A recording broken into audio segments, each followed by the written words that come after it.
ეკა სუხიშვილი გადაცემა ნეომედით. ჩვენ დღეს ვისაუბრებთ პროექტზე ძალადობის მსხვერპლი ქალების საჭიროებები, რომელიც ხორციელდებოდა ევროკავშირის და ნეოტივის მხარდაჭერით. ამ პროექტის შედეგების შესახებ ჩვენ გადაცემაში მოწვეული გვყავს ორგანიზაცია HERA 21-ის წარმომადგენელი ანნი ჯაბახიძე, რომელიც ძალიან აქტიურად იყო ჩართული პროექტის მიმდინარეობის პროცესში, ძალიან საინტერესო შეხვედრები ჩაატარა და საკმაოდ კარგი კვლევაც წარმოგვიდგინა. ანი, მოგესალმებით, დიდი მადლობა იმისთვის, რომ ხარ ჩვენი გადაცემის სტუმარი. პირველი რაც ძალიან საინტერესოა, რა იყო მიზანი ამ პროექტის. პროექტი, რომელიც ემსახურებოდა იმ საჭიროებებს, რომელიც ძირითადად ქალებზეა ორიენტირებული და ძირითადად იმ ქალებზე, რომლებსაც გარკვეული პრობლემები გააჩნიათ საოკუპაციო ხაზთან და ეთნიკურ უმცირესობის აი ამ სოფლებში მცხოვრებ ქალებს. მოგესალმებით პირველ რიგში, მადლობას გიხდით მოწვევისთვის. პროექტის მიზანი იყო საოკუპაციო ხაზთან და ეთნიკური უმცირესობებით დასახლებულ რეგიონებში მცხოვრები ახალგაზრდა გოგონების და ფერტილური ასაკის ქალების გაძლიერება. შესაბამისად, ჩვენთვის მნიშვნელოვანი იყო, რომ პირველ რიგში მათი საჭიროებები ამოგვეტანა და გაგვეგო და შემდეგ უკვე მათ საჭიროებებზე მორგებული ინფორმაცია მიგვეწოდებინა. როგორც აღმოჩნდა შეხვედრებზე, საერთოდ არ ფლობენ ამ სოფლებში და რეგიონებში მცხოვრები ქალბატონები და ახალგაზრდა გოგონები ინფორმაცია სექსუალური და რეპროდუქციული ჯანმრთელობის თემებზე, არც სერვისებზე, რომელსაც მაგალითად სახელმწიფო უფასო ჯანდაცვის პროგრამებით სთავაზობს და შესაბამისად ჩვენ ჩავდიოდით საოკუპაციო ხაზთან მცხოვრებ ქალებს, ფერტილური ასაკის ქალებს და ახალგაზრდა გოგონებს ხვდებოდით და ასევე ხვდებოდით ეთნიკურად აზერბაიჯანული თემის წარმომადგენელ ქალბატონებს. ძირითადად აი ამ ქალბატონების შეკრება გარკვეულ შეხვედრებზე ცოტა პრობლემურია ხოლმე. რამდენად წამოყვნენ შეხვედრაზე და იყო თუ არა ადვილი მათთან კომუნიკაცია? ორგანიზაციას ყავს თავის მობილიზატორი, რა თქმა უნდა, ყველა რეგიონში, რომელიც გვეხმარება ხოლმე ზოგადად მონაწილეების და აუდიტორიის მობილიზების პროცესში, თავიდან თითქოს გაჭირდა, რაღაცა დრო დაჭირდა, რომ ჩავედით, მოდიოდნენ სათითაოდ ჯერ ერთი მოდიოდა, მე რაღაცა მეორე შორიდან იყურებოდა და აინტერესებდა რა ხდებოდა და საბოლოო ჯამში საკმაოდ დიდი აუდიტორია შედგა და თან ძალიან საინტერესო შეხვედრა ჩატარდა. მართლა არ ქონდა ამას რაღაცა საგანმანათლებლო ხასიათი ან რაღაცა ჭკუის დარიგება და სწავლება არ იყო, მაქსიმალურად იყო მათზე ორიენტირებული, რომ რეალურად მათი საჭიროებები გაგვეგო, მოგვესმინა ის გულისტკივილი რაც გააჩნიათ და ჩვენც აი მართლა ძალიან პრაქტიკული, მათთვის გასაგები ენით მიგვეტანა ის ინფორმაცია, რაც მათ აქამდე არ ქონიათ ცოდნა და იყო ესეთი შემთხვევებიც, რომ აი რაღაცა მე წასულა და თავის მეზობელი მოიყვანა, რომ აი აქ მართლა ძალიან მნიშვნელოვან თემებზე ვსაუბრობთ. ბოლოს მახსოვს მაგალითად ერთი შემთხვევა, კასპიის მუნიციპალიტეტში სოფელ ფერმაში ვიყავით, ეთნიკურად აზერბაიჯანული თემი ცხოვრობს იქ და ქალი რომ მოვდიოდით უკვე შეხვედრიდან მანქანაში ვისხდით ყველანი, გაგვაჩერა გზაში და გთხოვა რომ მისი გულისტკივილის და მის საჭიროებას მოგვესმინა, გადმოგვიყვანა ფაქტობრივად მანქანიდან და გთხოვა რომ მისთვისაც მოგვესმინა, იქნებ როგორმე დავხმარებოდით ან იცით რა არის, აი ძალიან საინტერესოა, თქვენ თქვით რომ ინფორმაციის დეფიციტში არიან. ცოტა გასაკვირია, იმიტომ რომ დღეს აღარ არის ის დრო, როცა დაუშვათ ინფორმაცია მხოლოდ ტელეფონით, ტელევიზორით ან გაზეთით ვრცელდებოდა. დღეს უკვე ინტერნეტის საშუალებით აბსოლუტურად ხელმისაწვდომი გაქვს ადამიანს, რა ვიცი, დედამიწის გარშემო იმოგზაურო და ყველანაირი ინფორმაცია მიიღო.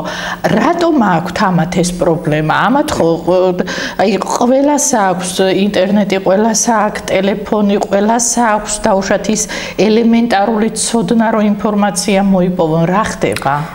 ზოგადად ჩვენ ვიყავით ამ სოფლებში ქალებს, როგორც ფერტილური ასაკის ქალებს, ისე ასაკოვან ქალბატონებს ნაკლებად აქვთ ტექნოლოგიებთან ურთიერთობა, არ იციან, არ ფლობენ ამ უნარებს და პლუს გასათვალისწინებელია ის, რომ არ აქვს შესაბამისი მოწყობილობები, რომელთაც შეიძლება რაღაცა ინფორმაცია მოიძიონ. ნაკლებად იყენებენ საერთოდ თანამედროვე თანამედროვე ტექნოლოგიურ საშუალებებს.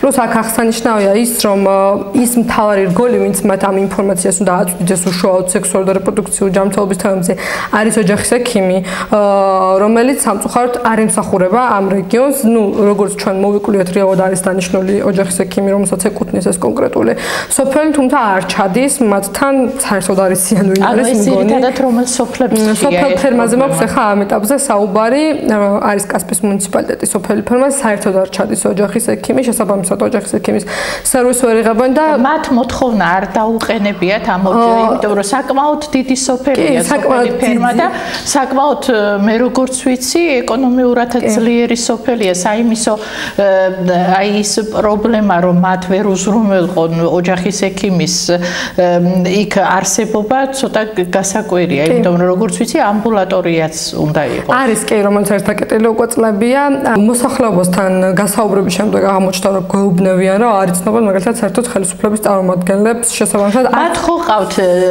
წარმომადგენელი, აი სოფლის წარმომადგენელი ყავთ, რომელიც ვალდებულია მათთან კომუნიკაციაში იყოს. კიდევ ვინც იყო ჩვენთან შეხვედრაზე, ყველამ გითხრა, რომ არ იცნობენ მათ საერთოდ, არასდროს არ შეხვედრიან, ერთადერთი ისიციან, როდესაც დაინიშნა და იმის მერე საერთოდ არ აქვს მოსახლეობასთან კომუნიკაცია, შესაბამისად არც იცის ამ ხალხმა ვის უნდა მიმართონ კონკრეტულ სექტორზე. ერთი შეკითხვა მაქვს. ამ სოფელში მცხოვრები ადამიანები, ესენი არიან ქართულად მოლაპარაკე აზერბაიჯანელები თუ მათ ენის ბარიერიც გააჩნიათ?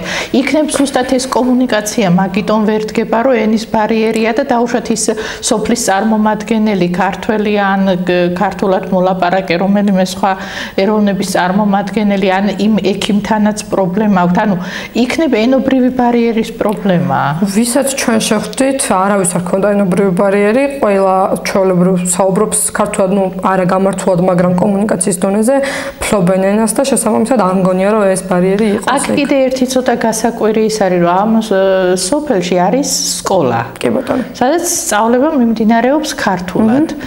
ის ბავშვები არიან უკვე ქართულად, ანუ ქართულს მორგებული, თავისი ენობრივი მიმართულებითაც და საერთოდ. და აი იმათ რაღაცავთ, ისინი ხო ახალი თაობაა, დაუშვათ წინა თაობას გასაგებია, რომ კომუნიკაციას ამ დაუშვათ ტექნოლოგიებთან პრობლემა აქვთ. აი ახალი თაობა როგორ არის? კი, აქ ყველაზე რთული რაც არის, რომ თვითონ მოსახლეობაც აღნიშნა, არის ფიქრობ გადასამოწმებელი რა ხარისხით ტარდება ამ სკოლაში გაკვეთილება, იმიტომ რომ მასწავლებლების უმეტესობაც ადგილობრივი თემის წარმომადგენლები არიან და კი ოფიციალურად არის რაღაც ქართულენოვანი სკოლა, მაგრამ საკითხავი არის და გამოსაკვირველი რეალურად ტარდება თუ არა იქ ქართულ ენაზე სწავლება, რა ხარისხით ტარდება რეალურად ეს სწავლება და რამდენად სრულდება პროგრამები. ანუ თქვენი კვლევებიდან გამომდინარე მივდივართ იქამდე, რომ აქ უკვე ფაქტიურად ჯანდაცვის სამინისტრო და განათლების სამინისტრო უნდა ჩაერთოს, რათა შეისწავლოს და ზუსტად მათ ჩაატარონ ის კვლევები, რაც აი ესეთ ეთნიკურ უმცირესობის მქონე სოფლებში ხდება. კი. ნამდვილად.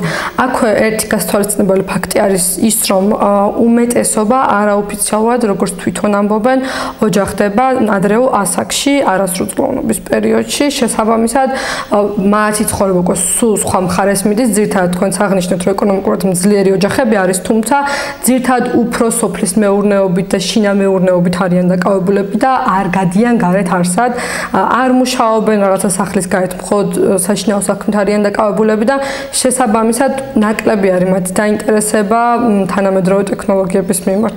შობადობა როგორია? რამდენად დაუშვათ მრავალრიცხოვანი ოჯახები? კი, საკმაოდ მრავალრიცხოვანი ოჯახები არიან. ჩემდა გასაკვირად 20 რამდენი წლის იყო, თუ არ ვცდები 22 წლის გოგონა იყო, რომელსაც უკვე რამდენიმე შვილი ყავდა და შესაბამისად ხო ნადრევი ქორწინება და შობადობის მაღალი მაჩვენებელი დგას ამ სოფელში.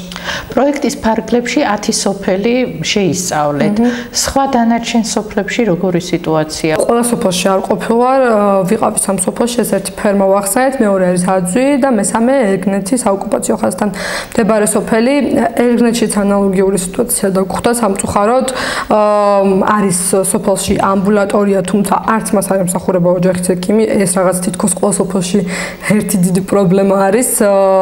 სამწუხაროდ არც არც ექიმი და არც მისი ასისტენტი არ ჩადის ამ სოფელში, ასევე აღსანიშნავია ის, რომ არ არის აფთიაქი და უწევთ ხოლმე რაღაცა მეზობელ სოფელში გადასვლა თუ რაიმეს ყიდვა დაჭირდებათ და თან პლუს ამას ემატება ტრანსპორტირების პრობლემა, რაც ერთ-ერთ ყველაზე დიდ ტერიტორიულ ბარიერს აჩენს, თუ რაღაცა პირადი მანქანა არ ყავთ, კერძო, უჭირთ ძალიან განსაკუთრებით ასაკოვან ადამიანებს მეზობელ სოფელში გადასვლა ან ქალაქებში ჩამოსვლა იმისათვის, რომ რაღაცა მედიკამენტები იყიდონ.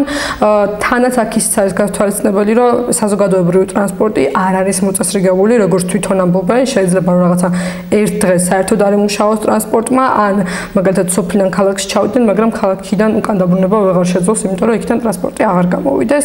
შესაბამისად, ესეც ერთ-ერთი ყველაზე მნიშვნელოვანი პრობლემა არის და თვითონ სოფელში სწორედ ეს ხო არ არის იმის მიზეზი, რომ სოფელი ფაქტიურად იცლება და იქ მხოლოდ ასაკიანი ადამიანები არიან განსაკუთრებით ზამთარში, როგორც ვიცი, ყველა ცდილობს, რომ სოფლიდან გავიდეს. კი, ეგ არის ერთ-ერთი მთავარი მიზეზი, ტრანსპორტირების პრობლემა მგონი და ის, რომ არანაირი სერვისი არ მიეწოდებათ იქ მაცხოვრებლებს, ლოგიკურია, რომ მხოლოდ ასაკიანი ადამიანები რჩებიან, განსაკუთრებით ზამთარში, როგორც ვან აღნიშნეთ და მხოლოდ ზაფხულში დასასვენებლად ჩადიან ახალგაზრდები და ტრანსპორტირების პრობლემა თუ არ მოგვარდა, მე ვფიქრობ, რეგიონებში ეს პრობლემა მუდმივად იდგება და უფრო და უფრო დაიცლება სოფლები. თქვენ ამბობთ, რომ ძირითადად მოსახლეობა დაცლილია, რაც ძალიან სამწუხაროა, იმიტომ რომ ამ სოფლების გაძლიერება ჩვენთვის სასიცოცხლოდ მნიშვნელოვანია.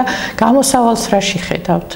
ხო, გამოსავალი მე ვფიქრობ, რომ ძალიან ბევრი აქტორი არის პასუხისმგებლობის ქვეშ ამ საკითხში. თქვენ სახსენეთ განათლების სამინისტრო, ჯანდაცვის სამინისტრო, გონია, რომ მათ აქვთ ვალდებულება, რომ უნდა შეისწავლონ ამ სოფელში მცხოვრები მოსახლეობის საჭიროებები.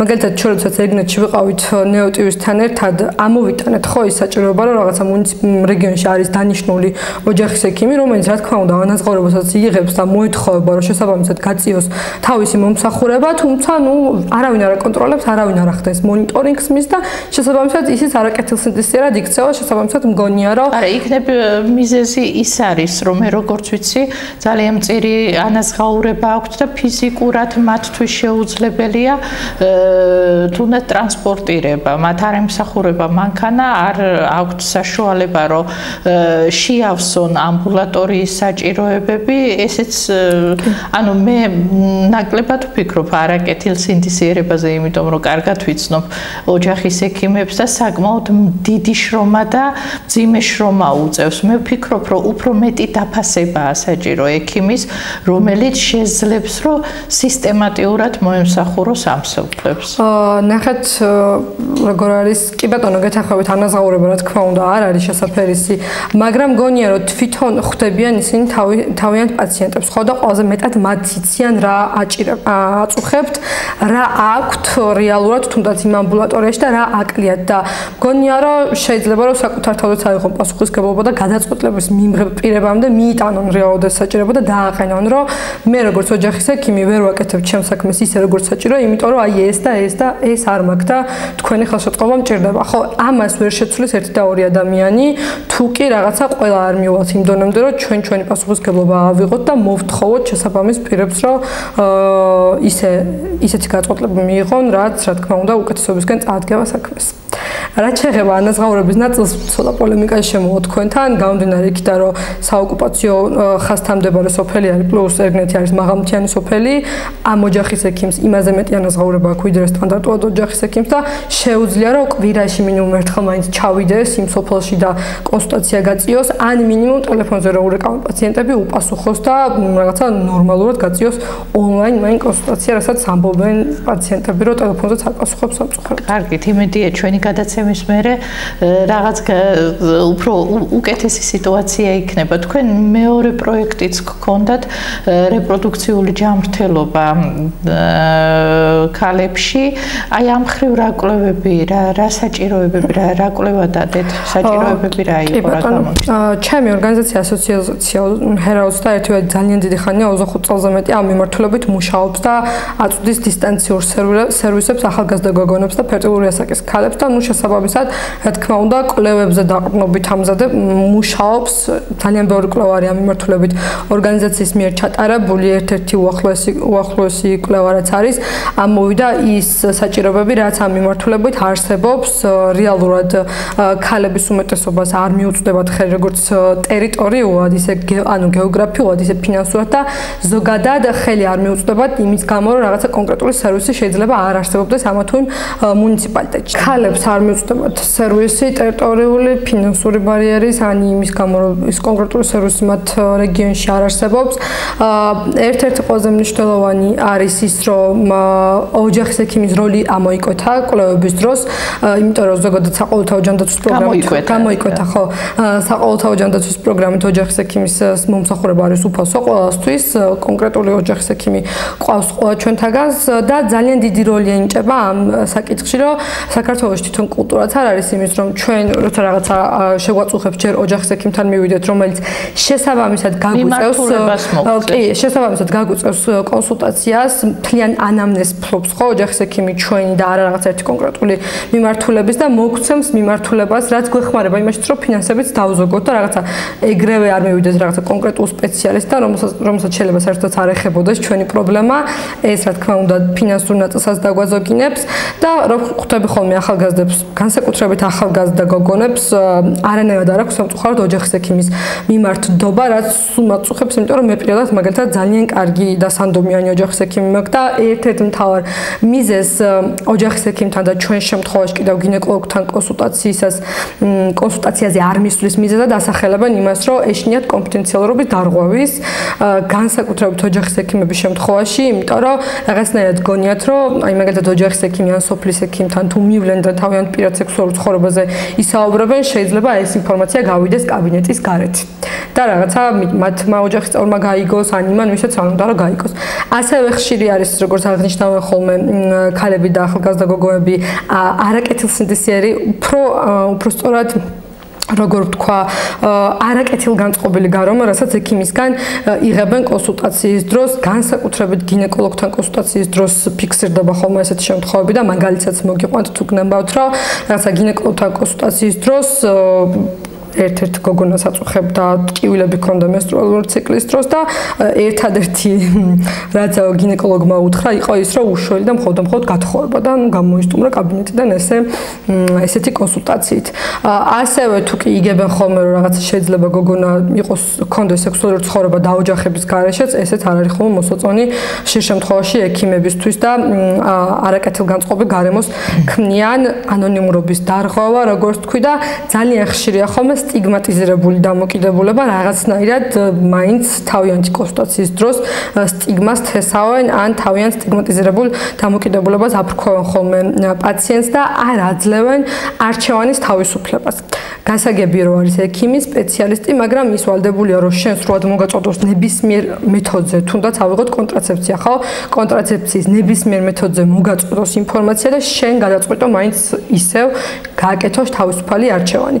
და კიდე ერთი ძალიან მარტივი მაგალითი ანონიმურობაზე და კონფიდენციალობაზე ვსაუბრობდი, ხშირ შემთხვევაში ექიმები არ კეტავენ ხოლმე კარებს, როდესაც კონსულტაციას უტარებენ პაციენტს და იქ ხარი ხოლმე შემთხვევები მეც მქონია სხვათა შორის, რომ უცხოპირი თუნდაც ექიმის ასისტენტი ან სხვა სამედიცინო პერსონალი შემოდის, გადის და ისმენს რეალურად კონსულტაციას და ისმენს ამ გოგონას თუ ამ შემთხვევაში ნებისმიერ პაციენტის მდგომარეობას, რაც ეს არის ძირითადი რაც ამოვიდა რეალურად ჩვენი კვლევებით. საბოლოოდ მაინც მივდივართ იქამდე, რომ ეს ყველაფერი გამოწვეულია განათლების დეფიციტით, ადამიანური ურთიერთობის დეფიციტით, თუმცა მე ნამდვილად ვერ ვიტყვი, რომ რომელიღაცა გოგონას თუ პრობლემა ჰქონდა, რომელიმე ექიმთან, რომ ვიღაცამ გათხოვება გამოუწერა და ვიღაცამ მისი კონფიდენციალობა არ დაიცვა, მე ნამდვილად ვერ ვიტყვი ამას ყველა ექიმზე, კასპი ახსენეთ თქვენ და არ ვიცი, კასპი შეიძლება რეკლამად ჩამითვალოთ, მაგრამ კასპში ყავთ არაჩვეულებრივი გინეკოლოგი, რეპროდუქტოლოგი ლელანი პარიშვილი, რა ვიცი, მე თვალდახუჭული ვენდობ იმას, მის ცოდნას და მის გამოცდილებას, ისე რომ მაინც ჩვენ მივდივართ ინფორმაციული დეფიციტი გამოწვეულია განათლების დეფიციტით და ნებისმიერი აი ეს ურთიერთობა არასწორი, რასაც ჩვენ ვისაუბრეთ რაზე ჩვენ ვისაუბრეთ პიროვნულ ურთიერთობებზე, ამიტომ ვთვლი, რომ ეს ყველაფერი შინაგანი კულტურიდან უნდა მოდიოდეს და პლუს კიდე ეს ურთიერთობები უნდა ისწავლებოდეს იმ დაწესებულებებში, სადაც ნებისმიერი ადამიანი განათლებას იღებს, დაწყებული სკოლამდელი აღზრდის დაწესებულებიდან და დამთავრებული უმაღლეს სასწავლებლებამდე.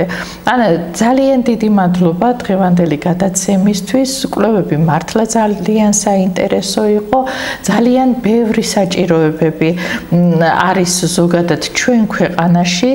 განსაკუთრებით დაუცველები არიან სწორედ ასეთი რთული რეგიონის სოფლებში მაცხოვრებლები, მოსახლეობა, რომლებიც ჯარისკაცებივით იცავენ იმ ტერიტორიას და მათთვის მადლობის მეტი ჩვენ არაფერი არ გვეთქმის და არ ვიცი ეს ადამიანებიც რო იქიდან წამოვიდეს რა გვეშველება, იმიტომ რომ სასიცოცხლოდ მნიშვნელოვანია ასეთი სოფლების გაძლიერება ყველა იმ სერვისით, რა სერვისაც იღებს ქალაქში ადამიანი და ამიტომ ვფიქრობ, რომ ჩვენი გადაცემა იქნება მესიჯი ყველა იმ გადამწყვეტი ორგანიზაციებისთვის, რომლებიც გარკვეულწილად შედეგს დებენ, რომ აი ეს მოსახლეობა, ეს სოფლები ბევრად უფრო გაძლიერებული იყოს.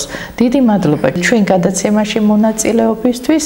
ვფიქრობ, რომ კიდევ მოგიწევთ, იმიტომ რომ ძალიან საინტერესო იყო საუბარი, კვლევები გრძელდება და ვნახოთ რა შედეგს დავდებ. მე როგორც ვიცი, თქვენ თვალყურს ადევნებთ ყოველივე თქვენი მიწოდებული კვლევის შედეგად უკუ რეაქცია რა იქნება და ვნახოთ აბა რამოდენიმე თვის მერე ვისაუბროთ, რამდენად შედეგს მიაღწია ამ კვლევამ. მე კიდე გემშვიდობებით.